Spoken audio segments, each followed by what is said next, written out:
Bonjour à tous. Alors aujourd'hui, je vous ai emmené au bord de l'Ormeau, tout près de chez moi, parce qu'il y a quelques années, j'avais vu ici même des traces de castor et donc j'avais envie de vous parler du castor. Malheureusement, toutes les traces ont disparu. Ça veut dire qu'il n'y a plus de castor ici. Et donc, je referai une petite capsule une autre fois sur le castor quand le confinement sera terminé et que je pourrai vous emmener un peu plus loin, là où je suis sûre que je peux en trouver. Alors on va en profiter qu'on est ici, parce que j'ai juste devant moi, ici, entre les ficaires, j'ai un plant d'ail des ours. Alors ici on a un bouton floral et ici il est en fleurs. Comme ça vous avez l'occasion de le voir en fleurs. Juste derrière moi,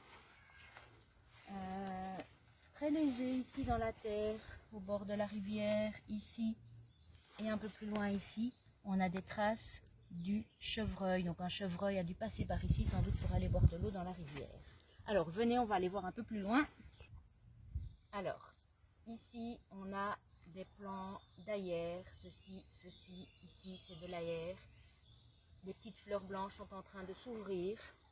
C'est une plante qui ressemble à l'ortie, qui ne pique pas et qui peut se reconnaître à son odeur. Ailleurs on entend ail, on froisse la feuille, ici on sent une odeur d'ail, c'est que c'est elle. Et alors on peut la manger, vous pouvez faire un petit pesto avec, vous pouvez la couper en petits morceaux et mettre dans votre salade, c'est très bon. Alors on va aller voir encore un peu plus loin.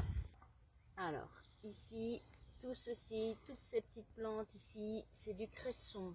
Le cresson vous le connaissez, vous en achetez sans doute au magasin. C'est très bon aussi, c'est comestible. Moi j'en fais souvent de la soupe et c'est super bon.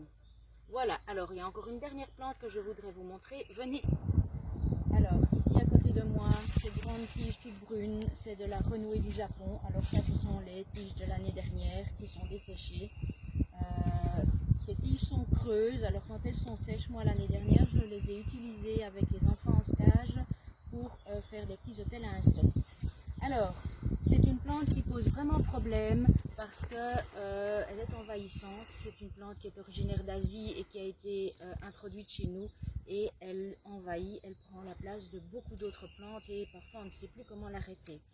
Alors ici on a des jeunes pousses de renouée.